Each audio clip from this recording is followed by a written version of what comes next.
di Suara Rebuan, Suara Perubahan. Oke, kami punya satu narasumber lagi, Dur. Siap, betul. Ini ada perwakilan cewek nih yang nemenin saya di sini. Kita langsung panggil Mbak Nadia Gisma sebagai tim substansi Amin dari Generasi Z. Oh, Mbak Nadia dari belakang. Lagi duduk-duduk dari tadi. Sama Mbak Nadia. Oke, sebelum kita tanya-tanya Mbak Nadia, Ya. tadi kayaknya Abdur ada yang penasaran nih, belum selesai sama Mas Daud. Nah, Mas Daud, tadi saya tuh penasaran aja visi dan misi Capres ini kan pasti banyak lah, kan menyangkut dari berbagai macam program lah ya, berbagai macam bidang gitu.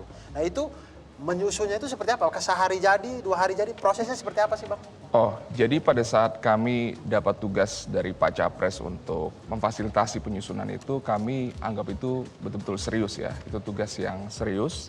Sehingga ketika Pak Anies pertama kali dideklarasikan, nggak lama setelah itu Desember proses penyusunannya langsung dimulai. Oke. Sehingga penyusunannya itu kira-kira hampir 1 tahun. Dalam prosesnya kita melibatkan lebih dari 100 pakar dari berbagai bidang. Oke. 50 FGD-an dilaksanakan. Wow. Dan lebih dari 1000 dokumen referensi barangkali yang kita baca, pelajari, dan kita absorb untuk menjadi visi misi itu gitu. Tapi kembali lagi tadi soal keseriusan tadi ya. Kita melihat visi misi ini sangat serius karena pertama dia bukan hanya untuk checklist persyaratan KPU. Oke. Tapi setidaknya ada 2 hal.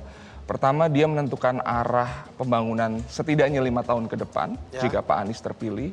Tapi yang nggak lebih penting lagi kalau kita berhasil menghadirkan kualitas di dalam dokumen ini, maka dia akan mengangkat derajat politik di Indonesia dan menggeser politik yang tadinya hanya praktis, elektoral semata menjadi politik gagasan. Oke. Yang visi dan misi hanya sebagai syarat, sekarang Yes. visi dan misi menjadi tujuan yang Betul. untuk kita bernegara 5 tahun ke depan. Betul. Kita bisa dapat nggak sih? Iya. Ada, Kalau kita jadi mau lihat ada, lengkapnya di mana ya Bang? sudah ada websitenya, bisa diketik aminajadulu.com. Di situ Aminajadulu.com. ada profil Capres Cawapres beserta visi misinya. Oke, nah sekarang kita mau nanya yang cantik-cantik. Nah, juga betul. nih. Ada Mbak Nadia. Mbak Nadia, tadi sudah disampaikan penyusunan visi misi itu kan panjang ya, kurang lebih setahun. Nah, andil Mbak Nadia sebagai generasi Z di sini tuh seperti apa? Substansi apa sih yang coba ingin ditonjolkan kepada generasi Z atau generasi anak-anak muda?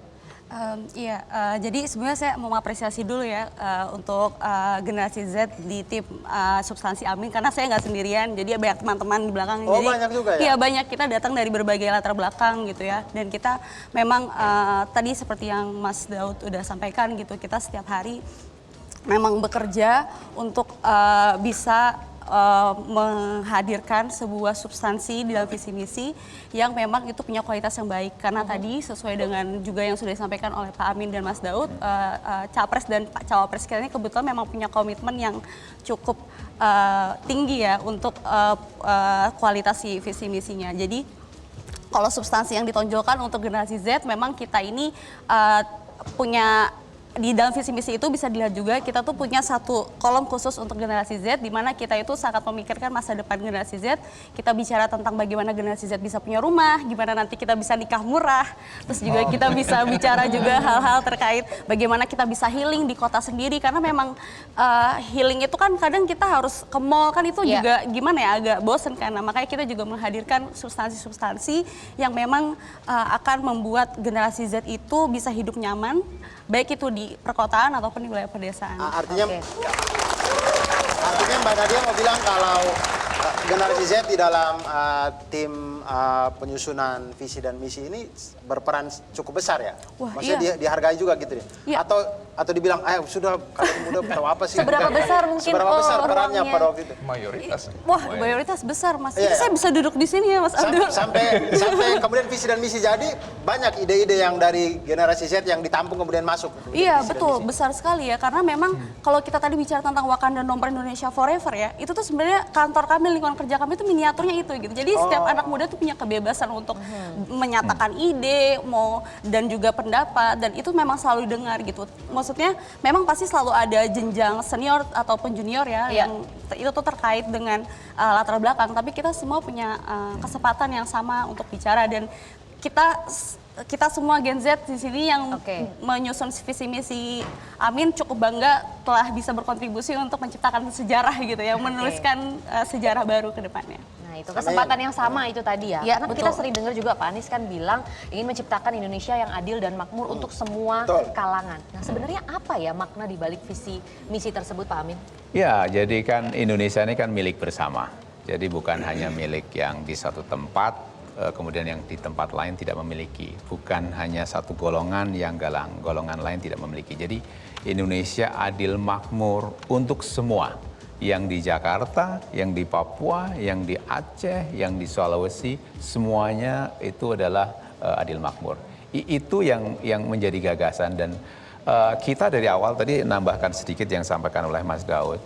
Ada dua hal yang sama penting yang dipesankan oleh waktu itu oleh Mas Anies. Satu adalah bagaimana kita proses demokrasi itu harus dimenangkan untuk mengusung gagasan perubahan. Tapi yang kedua adalah apa gagasan yang kita akan usung. Nah, gagasan usung itu penataan kembali negara. Yang ini adalah wujudnya, ultimate goal-nya adalah bagaimana mencapai Indonesia yang adil makmur untuk semua. Baik. Kira-kira gitu. Oke, dan apakah itu tadi juga kita bahas ya, apakah memang hal tersebut itu bisa tersampaikan keseluruhannya dan dimengerti untuk Yeah. semua? Karena kalau kita lihat memang sejarahnya Pak Anies, kita tahu Singapodium gitu ya, Yeah. tapi bahasa-bahasa yang dipergunakan, memang kalau kita lihat dibandingkan tahun-tahun sebelumnya sudah ada perbaikan ya, maksudnya sudah lebih bisa dimengerti begitu dari semua kalangan. Tapi masih banyak juga ibu-ibu di luar sana, apalagi yang tinggal di desa atau di pelosok itu ngomong apa sih ini, atau mungkin mereka kayak bosen atau nggak ngerti Nah bagaimana kiranya Yeah. tim visi misi atau tim di balik layar debat Anies ini bisa merumuskan visi dan misi Pak Anies yang tadi itu semua lebar sekali Yeah. bisa dimengerti oleh semua kalangan masyarakat. Ya, makanya kalau dibaca secara baik-baik visi misi kita itu kan sebenarnya konsepnya itu end to end ya. Satu sisi berbicara soal kenegaraan, ya, problem-problem pada level negara ya. Lalu ada hal-hal yang menyangkut pada level masing-masing wilayah kawasan. Sumatera apa yang menjadi prioritas, Kalimantan apa yang menjadi prioritas, dan bahkan ada yang disebut dengan konteks 28 simpul kesejahteraan. Jadi program khusus untuk petani itu apa misalnya? Program khusus untuk nelayan itu apa? Program khusus untuk ibu-ibu hamil itu apa? Jadi ada 28 simpul kesejahteraan. Jadi sebenarnya kalau kita membaca visi misi akan dengan sangat mudah kita itu bisa memahami apa yang ingin dilakukan oleh paslon Amin kepada masing-masing simpul kesejahteraan tadi. Misalnya petani nih, petani bisa mendapatkan pupuk ya. Kemudian dia bisa mendapatkan dana perlindungan gagal panen sampai 10 juta misalnya gitu. Dia penelayan bisa mendapatkan bantuan solar sampai 25 liter misalnya sampai segitu. Bahkan untuk generasi muda misalnya kuota beasiswa LPDP kita itu akan naikkan hingga 2 kalinya. Oke, dan mereka semua mengerti. Harusnya mengerti. Dan harus pulang ke Indonesia. Gitu. Harus pulang ke Indonesia. Tentu kontribusi Tersampaikan ya itu semua ya jadi ya. Tersampaikan.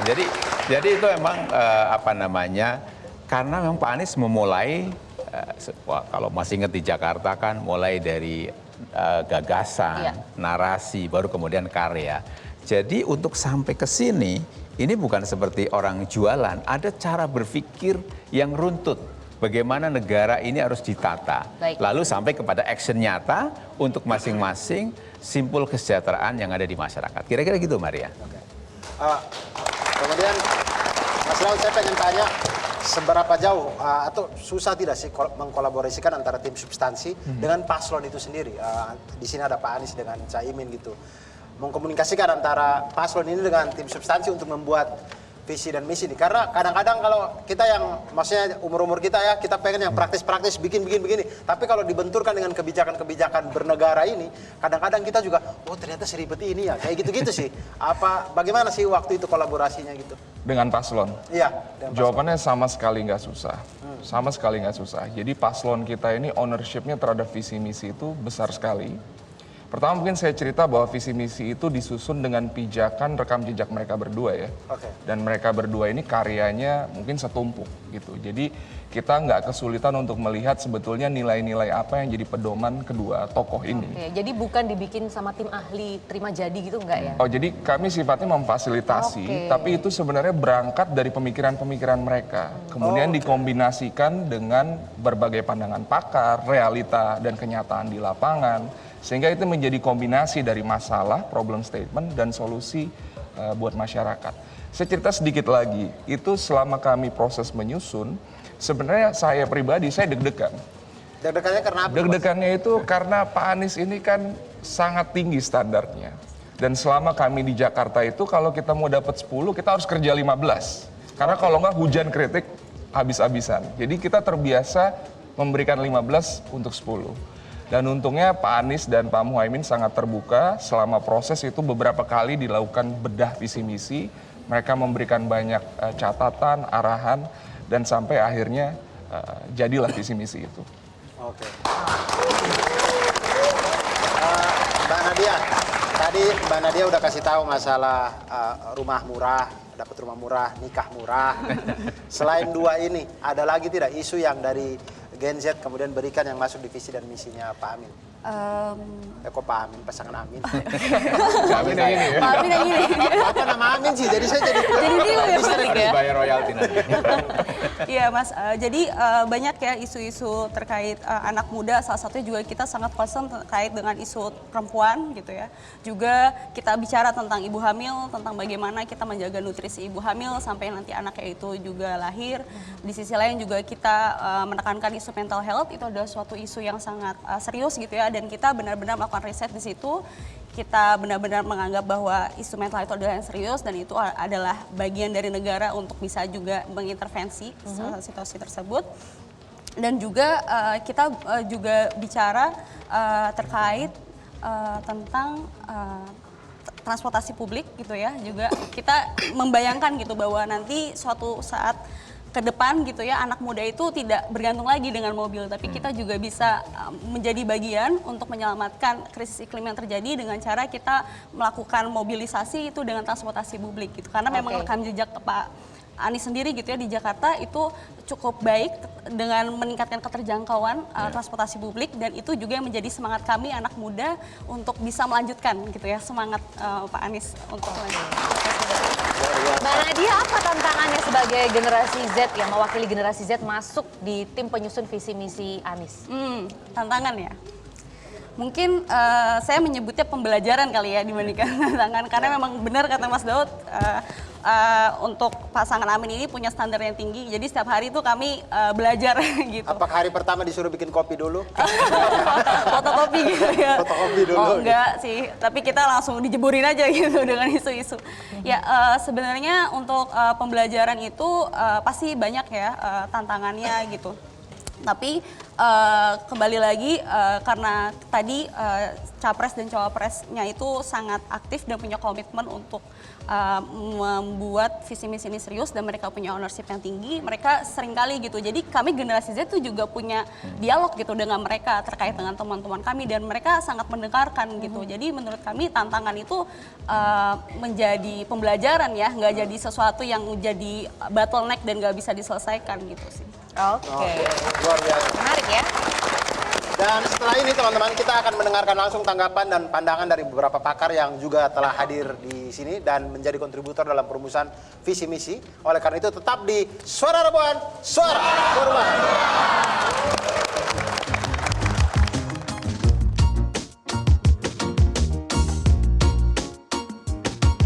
Jelajahi cara baru mendapatkan informasi. Download Metro TV Extend sekarang.